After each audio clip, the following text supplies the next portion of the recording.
ৰাজনৈতিক ইতিহাস অনুসৰি গোবা ৰজা হ'ল প্ৰধান ৰজা। তিৱা ৰজাৰ যোগাল গলুৰ বীৰত্ব গাথা আৰু ৰহাৰ ওচৰত থকা যোগাল গলুৰ ঘৰৰ অৱশিষ্টই আজিও তিৱা ৰজাসকলৰ গৰিমাময় শাসনৰ দিনবোৰৰ কথা সোঁৱৰাই তোলে। উত্তৰ পূব ভাৰতৰ বিভিন্ন জনগোষ্ঠীবোৰৰ দৰে তিৱা জনগোষ্ঠীও নিজস্ব ভাষা, কলা, সংস্কৃতি, আপোনাৰ ৰীতি নীতি নিয়ম আছে। সংস্কৃতিৰে চহকী ঐতিহাসিকভাৱে তিৱাসকলে ৰাজ্য পাতি বসবাস কৰিছিল।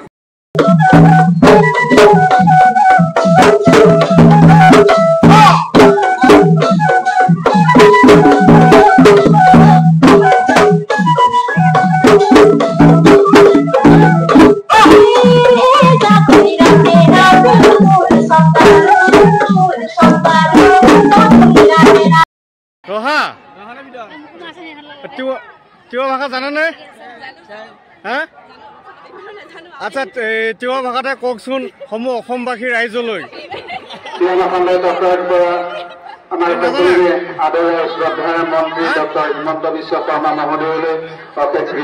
আজি কি নাছিলা মামা আগত নাছিলানে? মামা আগত নাছিলা আজি কেনেকুৱা লাগিলে মামা আগত নাছিল? আরে বসারে ঘাট নানে কবি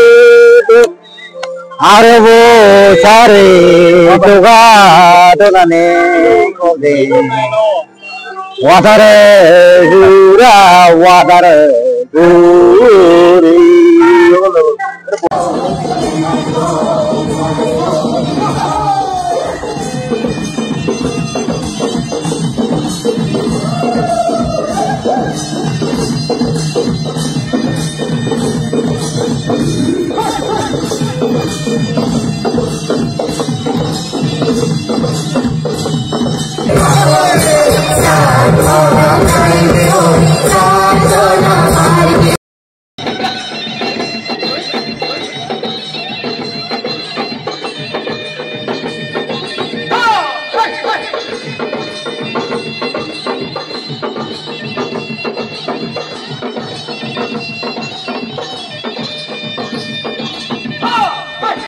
জানো মই সুৰক্ষিত হ'ব তো নাজানে বুলি ভাবিছিলে নিশ্চয় প্ৰয়োজন। আপোনাৰ পৰিচয়টো জানিব বিচাৰো। নমস্কাৰ, মোৰ নাম সুভেন বৰদলৈ। এই তিৱা কালচাৰেল ছ'চাইটি মই মানে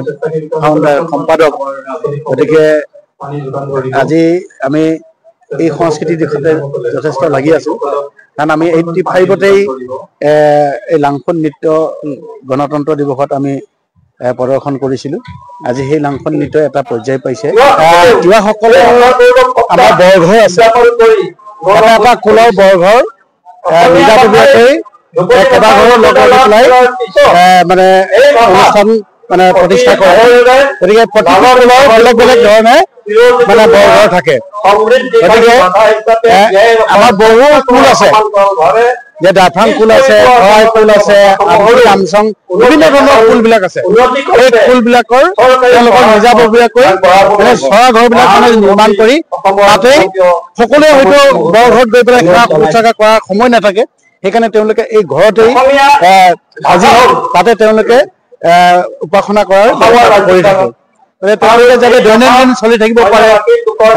সামূহিকভাৱে যেতিয়া এটা বৰঘৰলৈ যাব তেতিয়া সেইটো কথা বেলেগ। আৰু ব্যক্তিগতভাৱে এটা এটা কুলত এই নীতি নিয়মবিলাক পৰিচালনা কৰিবৰ কাৰণে এনেধৰণৰ চৰা ঘৰবিলাক বনাই পেলাই বসবাস কৰি থাকে। ইয়াৰে আচলতে প্ৰতীকী ৰূপত ইয়াত আমাৰ বৰঘৰটো বনোৱা হৈছে। এই বৰঘৰটো আমাৰ সদ্যহতে আমাৰ ধেমাজিৰ বিশেষকৈ ব্যৱহাৰ কৰা যিটো ঘৰ, চৰা ঘৰটো, এই চৰা ঘৰটোৰ প্ৰতীকী ৰূপত ইয়াতে এই খাদ্য সভাত উপস্থিত কৰিছে। আৰু চৰা ঘৰটোৰ মূল লক্ষ্যৰ উদ্দেশ্যটো এইটোৱেই, যদিও আমাৰ ডাঙৰ মানে বৰঘৰ থাকে, নৌবাৰৰ থাকে, এই নৌবাৰৰ প্ৰতীকী ৰূপত ফুল ভেদে বেলেগ বেলেগ ধৰণে অলপ ব্যৱস্থা কৰি পেলাই এই চিষ্টেমত আমাৰ মানুহবিলাকে জীৱন নিৰ্বাহ কৰি আছে। ইয়াতে তেওঁলোকৰ ৰীতি নীতি পৰম্পৰা, নিজা ভাষা, কৃষ্টি সংস্কৃতিৰ কথা ইয়াতে তেওঁলোকে ব্যৱহাৰ কৰি পেলাই তেওঁলোকে নিজৰ পৰম্পৰা সংস্কৃতি ৰক্ষা কৰি আছে এই হ'ল আমাৰ চৰাঘৰ চৰাঘৰটোৱে হ'ল আমাৰ বৰঘৰৰ বেলেগ এটা আৰু আমাৰ ব্যৱহাৰ কৰি থকা এটা আমাৰ গৃহ কাঞ্চা এইটো হ'ল তাগলা এইটো হ'ল এই গামোচা এইটো ফালি তাগলা চালা বুলি কয় আজিকালি সাহিত্য সভাৰ এই ব্যৱধানবিলাক মানে আঁতৰি গৈছে যিহেতুকে ভাষা জনা আৰু মেখেলা চাদৰৰ মাজত থকা আদান প্ৰদান হৈছে গতিকে ভাষাটো আমি লাহে শিকিব পাৰোঁ তাৰ আমি আমাৰ নিজৰ যিটো সাজপাৰ বিলাকক আমি পিন্ধাৰ কাৰণে আমি চিন্তা কৰো বুলি পেলাই সকলোৱে ভাবি আগবাঢ়ি লাহে লাহে আগবাঢ়ি গৈ আছে আৰু ভাষাটোৰ ক্ষেত্ৰতো আজি বহুত মানুহে কিবা ভাষাটো আগতে নাজানিছিলে কিন্তু এতিয়া লাহে লাহে এই কিবা ভাষাটো ক্ৰমান্বয়ে সকলোৱে সম্পূৰ্ণ ভাষা ক'বৰ কাৰণেও হৈছে আমি ইতিমধ্যে আমাৰ এই সংগঠনৰ জৰিয়তে তিৱা সাহিত্য সভাৰ জৰিয়তে হওক বা তিৱা ছাত্ৰ সন্থাৰ জৰিয়তে হওক বিভিন্ন আমাৰ জাতীয় সংগঠনৰ তৰফৰ পৰা আমি সকলোকে আমি আহ্বান কৰিছোঁ যে ভাষা নাজানিলেও নিজক পৰিচয় দিবৰ কাৰণে আগবাঢ়ি আহক লাহে লাহে তাৰ ব্যৱস্থাবিলাক হৈ আহি আছে আৰু আপোনালোকেও নিশ্চয় ভাষা জানিব পাৰিব আপোনালোকৰ নিজা ড্ৰেছ নিজা সাজ পোছাক আপোনালোকে নিজে নিজে তৈয়াৰ কৰিব পাৰিব এইবিলাক আলোচনা কৰিবৰ কাৰণে আমাৰ এই তিৱা সাহিত্য সভাৰ নিচিনা অনুষ্ঠানবিলাকে ছাত্ৰ সন্থাৰ নিচিনা অনুষ্ঠানবিলাকে মানে যথেষ্ট তেওঁলোকে ব্যৱস্থা গ্ৰহণ কৰিছে যাৰ কাৰণে আজি আমি হাজাৰ হাজাৰ মানুহ আমি গতিকে আমি সকলোকে সেইকাৰণে আমি আদৰণি জনাইছো আৰু ধন্যবাদ জ্ঞাপন কৰিছো খালেম হৈ আমি গতিকে আমি সকলোৱে মনত আমি শান্তি পাইছো খুব পাইছো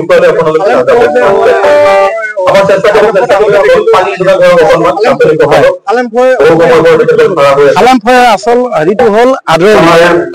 আমি সকলোকে আদৰণি জনাইছো আমি খালেম মানে আদৰণি জনোৱা স্বাগতম জনোৱাটো হ'ল খালেম ফৈ এই খালেম ফৈটো আমাৰ এটা আমি যেনেকৈ অসমীয়া ভাষাত নমস্কাৰ দিওঁ আদৰণি জনাওঁ ঠিক তেনেধৰণে এই খালেম ফৈটোৱে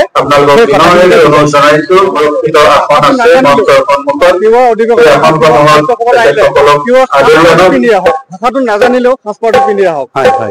সেই যাৰ কাৰণে আজি আমাৰ বহুত ৰাইজ ভাষা নাজানিলেও তেওঁলোকে আগবাঢ়ি আহিছে কাৰণ যিহেতুকে তিৱা সকলে এটা মানে অনুষ্ঠান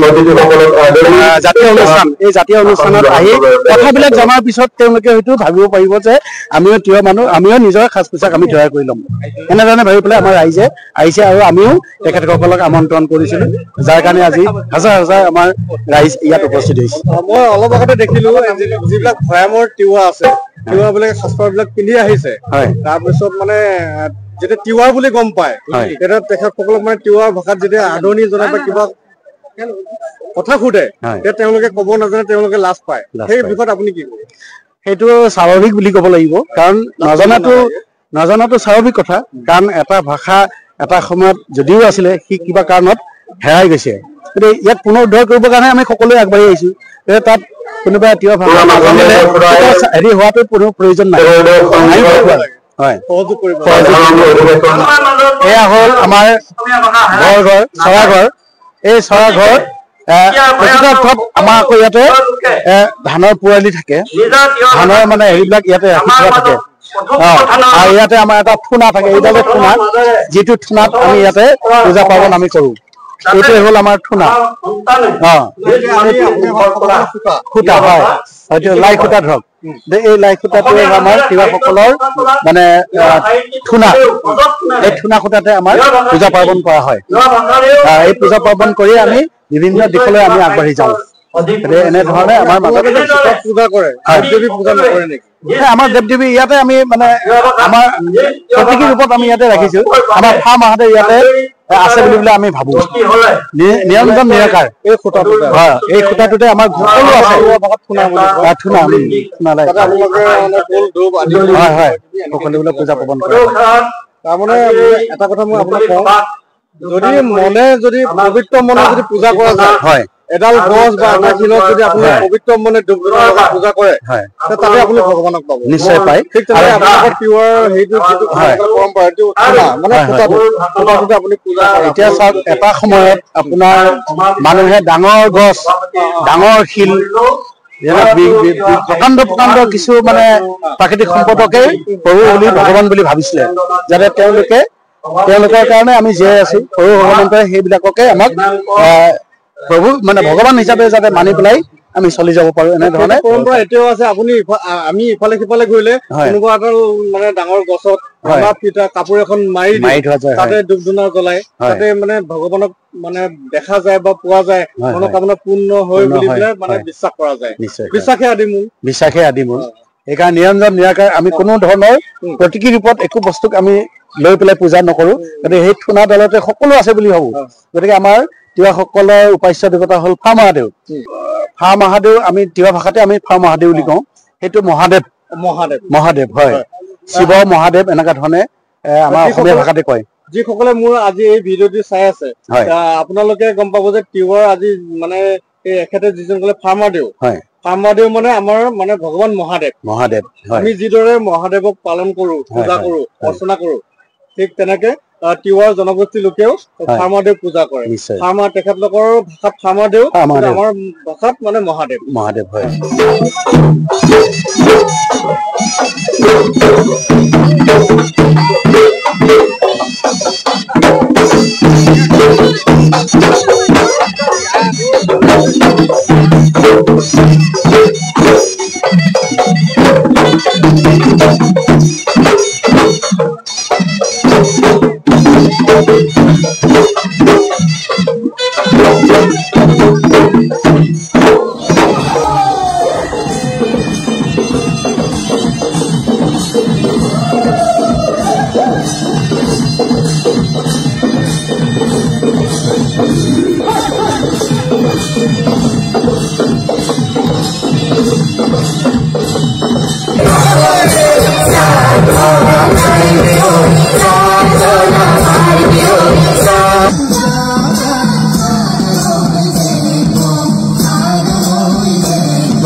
Hey,